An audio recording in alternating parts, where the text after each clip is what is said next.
Hello guys, and welcome back to another setup video on Assetto Corsa Competizione on the PlayStation 5. Today we're in the BMW M4 GT3 car and we're at Donington Park in the UK. Now I'm going to be doing something slightly different today, and that is showing you a race lap rather than a qualifying lap. So coming up to turn 1 then, we're going to move right over to the left hand side in 4th gear and braking down into 2nd gear for turn 1. You want to make sure you don't run out right onto the grass then, because that's very easy to do. Sticking over to the right hand side, and then we are flat through the creamer curves as we head down to old hairpin, down 2 gears, a late downshift to 3rd, and try to carry as much speed through the corner and get on the power as soon as possible. If you kind of go into that corner too fast though, you will end up running wide and just losing time all the way up the hill.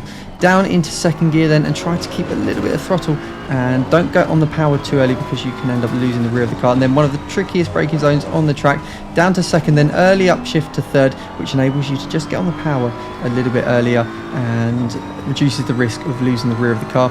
Heading up towards the very fast chicane then, and we're going to be braking between the final 2 boards on the right hand side. Down into 2nd, and again early upshift to 3rd, but this time it's just to stop the traction control engaging going over the curbing. And then we're going to be braking just after the 2nd board on the left hand side down into 1st gear. I do run very slightly deep there, but I do manage to get the car rotated fortunately. It's very easy to go too deep into both of these hairpins, and then we're braking just after the start of the curb on the right hand side, and kind of an early turn in, really hug that apex, and then on the power and crossing the line to do a 1:26.7. So let's have a quick look at the setup then. The temperatures today were 22 degrees ambient and 29 degrees on track. And these temperatures are maybe a little bit higher than I normally do my setup videos with. So just bear that in mind when you're setting your tyre pressures. Traction control and ABS were both on 3 for this one.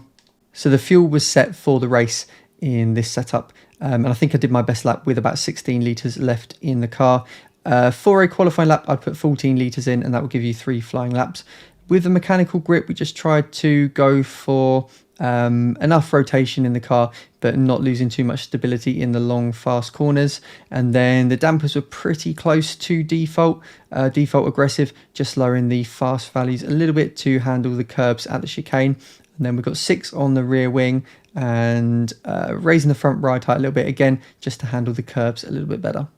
Now, as always, thanks for watching guys. I hope you found this video useful. Give it a thumbs up if you did enjoy it, and I'll be posting my race highlights from this particular race very soon. It was a very exciting one with a little bit of drama towards the end. Once it's uploaded, you'll be able to click on a link at the top of the screen right now if you want to watch that. But otherwise, I will see you again very soon.